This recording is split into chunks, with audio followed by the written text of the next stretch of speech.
یہی تو امیر المومنین ہے جو راتوں کو خدمت کر رہا ہے، یہی تو امیر المومنین ہے، رات کو دیکھتا ہے ایک جھوپڑی میں بچہ پیدا ہونے والا ہے، عورت رو رہی ہے، اجنبی ہے، کوئی ساتھ نہیں ہے، گھر آتے ہیں اپنی بیوی ام کلثوم کو جو حضرت علی کی بیٹی ہیں، آج جو ہے کچھ لوگ جو ہے حضرت علی اور عمر بن خطاب رضی اللہ تعالیٰ عنہ کے درمیان اختلاف پیدا کرتے ہیں، لیکن عمر بن خطاب کی جو زوجہ ہے وہ حضرت علی کی بیٹی ہے، حضرت فاطمہ الزہرا رضی اللہ تعالیٰ عنہا کی شہزادی ہیں۔ عمر بن خطاب گھر آتے ہیں، آ کر کہتے ہیں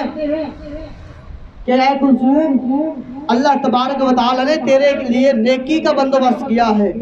یا امیر المومنین، کون سی نیکی کا اللہ تعالیٰ نے میرے لیے بندوبست کیا ہے؟ فرمایا تیار ہو؟ کہتی ہے میں ضرور اپنے سرتاج میں تیار ہوں۔ امیر المومنین عمر بن خطاب اپنی زوجہ کو، اپنی اہلیہ کو،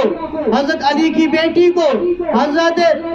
ام کلثوم رضی اللہ تعالیٰ عنہ کو ساتھ لیتے ہیں، اس جھوپڑی میں جاتے ہیں، کھانے پینے کا سامان لے جاتے ہیں، وہاں جا کر جو ہے اس بدو کے پاس، اس انسان کے پاس، اس جو ہے مسافر کے پاس بیٹھ جاتے ہیں، کھانے کے لیے سامان تیار کرنے لگ جاتے ہیں۔ وہ کہتا ہے کہ تجھے جو ہے وہ آگ جلانی نہیں آتی، تجھے کھانا پکانا نہیں آتا، تجھے یہ نہیں کرنا آتا۔ تو امیر المومنین سن رہے ہیں اور مسکرا رہے ہیں۔ اتنے لمحے میں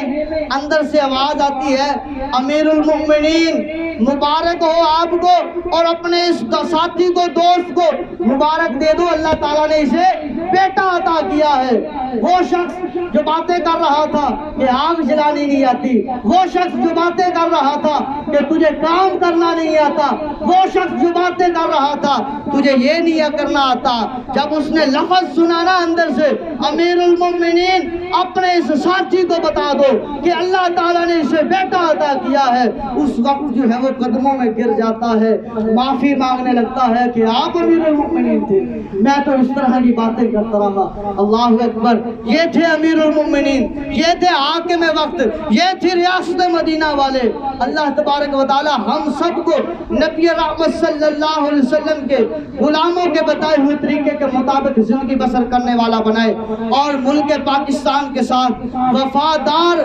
بن کے رہنے والا بنائے، اور ملک پاکستان کے لیے اپنی جانوں کا نذرانہ پیش کرنے والا بنائے، اور مالک کریم ملک پاکستان کے تمام اداروں کو